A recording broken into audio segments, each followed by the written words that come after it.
నమస్కారం అండి. నమస్కారం. సో, కులగణన సర్వే రీసెంట్‌గా జరిగింది.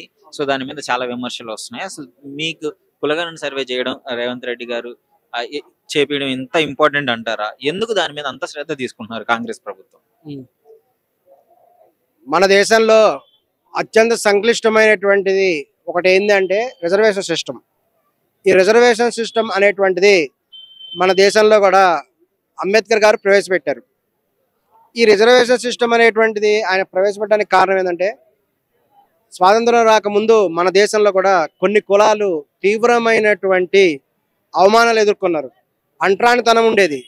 ఇంకా కొన్ని కులాల వారు అసలు దగ్గర రానిచ్చేవాళ్ళు కాదు.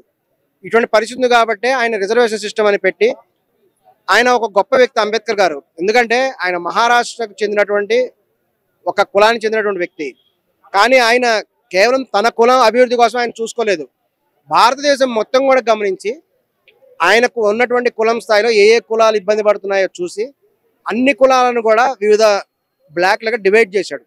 వీటిని గమనించినట్లయితే ఓసీ అంటే అగ్ర కులాలు, బ్రాహ్మణ, క్షత్రియ, వైశ్య, శూద్ర, ఈ పెద్ద కులాలన్నీ కూడా అగ్ర కులాలు, వీళ్ళని ఓసీ అంటారు, ఓపెన్ కేటగిరీ. తర్వాత కొన్ని కులాలని బీసీలు అంటారు. బీసీలు అంటే యాదవ, గౌడ్స్, ఇటువంటి వాటిని బీసీలు అంటారు, కులవృత్తులు చేసుకునేటువంటి వాళ్ళు. తర్వాత అంటరానితనం అనుభవించిన వాళ్ళు, తీవ్రమైన వివక్షత ఎదుర్కొన్నటువంటి వాళ్ళని ఎస్సీలు అంటారు. వీళ్ళు అంటరానితనం ఎదుర్కొనేటువంటి వాళ్ళు, వీళ్ళని గాంధీ మహాత్ముడు హరిజనులు అనేవాళ్ళు. వాళ్ళు భయంకరమైన వివక్షత మన దేశంలో ఎదుర్కొన్నారు. తర్వాత ఎస్టీ అంటే కొండ జాతిలో ఉండేవాళ్ళు, ఆదివాసులు, వీళ్ళని ఎస్టీలు అంటారు.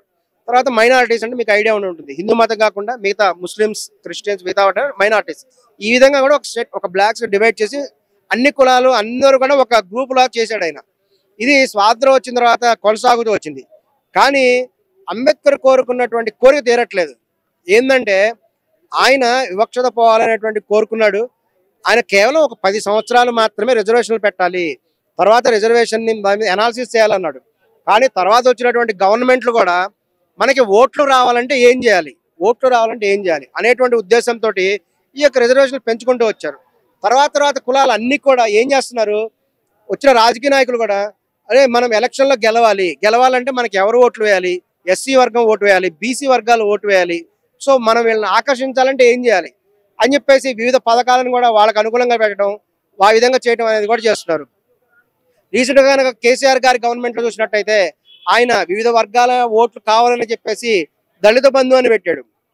దళిత బంధు అని చెప్పేసి దళితులకు మాత్రమే కొన్ని లక్షల రూపాయల అమౌంట్ ఇచ్చాడు. ఆయన ఓడిపోవడానికి దళిత బంధు కూడా ఒక కారణం. ఎందుకంటే సమాజం రెండుగా చీలిపోయింది, దళితులు, నాన్ దళితులు అని. నాన్ దళితులు అందరూ కూడా కేసీఆర్కి ఆపోజిట్ అయిపోయారు. దళితులలో కూడా కొంతమంది వేశారు. ఇప్పుడు దీనివల్ల రేవంత్ రెడ్డి గారు చేపించిన దానివల్ల కొంచెం ఫ్రాడ్ ఉంది అంటే దానికి దీనికి డిఫరెన్సేషన్ ఉన్నాయి. సో ఏంటి ఇప్పుడు దానివల్ల అసలు యూజ్ ఏంటి చేపించడానికి గల కారణం అంటున్నారు? అవునండి, ఖచ్చితంగా కూడా రేవంత్ రెడ్డి గారు చీఫ్ మినిస్టర్ అయిన తర్వాత ఇప్పుడు మళ్ళీ కూడా కొన్ని ఎలక్షన్లు జరుగుతున్నాయి, లోకల్ ఎలక్షన్స్. వీటిని ఎదుర్కోవాలంటే ఏంటంటే వివిధ బీసీ వర్గాలు ఉన్నాయి, అనేక వర్గాల వాళ్ళు ఉన్నారు. వీళ్ళందరూ ఏమంటారంటే రిజర్వేషన్ ఇంకా పెంచాలని ప్రయత్నం కూడా చేస్తున్నారు. అసలు సమాజంలో ఏ కుల వాళ్ళు ఎంత ఉన్నారు అనేటువంటిది కరెక్ట్ గా లేదండి. ఈ రిజర్వేషన్ వ్యవస్థ అనేటువంటి ఒక తేనె తొట్టేది, దీన్ని కలిపితే చాలా ప్రమాదం. అందుకే ప్రతి రాజకీయ నాయకుడు కూడా చాలా జాగ్రత్తగా వ్యవహరిస్తున్నారు. అసలు వాస్తవంగా చూస్తే ఈ కులగణ అనేటువంటిది నేను రియల్ గా చూసిన ఎగ్జాంపుల్స్ కొన్ని చెప్తున్నానండి. కొంతమంది వస్తారు, అక్కడ స్టిక్కర్ అంటిస్తారు, వెళ్ళిపోతారు. వాళ్ళ ఇంట్లో ఎవరున్నారో తెలుసుకోరు, వాళ్ళ ఇష్టం వచ్చిన రాసేసుకుంటారు. అది కులగణ ఎలా అవుతుంది? అది కరెక్ట్ కాదు. దాన్ని బట్టి నిర్ణయాలు ఎలా తీసుకుంటాం? కేసీఆర్ గారు ఉన్నప్పుడు చేసింది బోగస్ అంటారా, ఇప్పుడు రేవంత్ రెడ్డి గారు ఉన్నప్పుడు చేసింది బోగస్ అంటారా?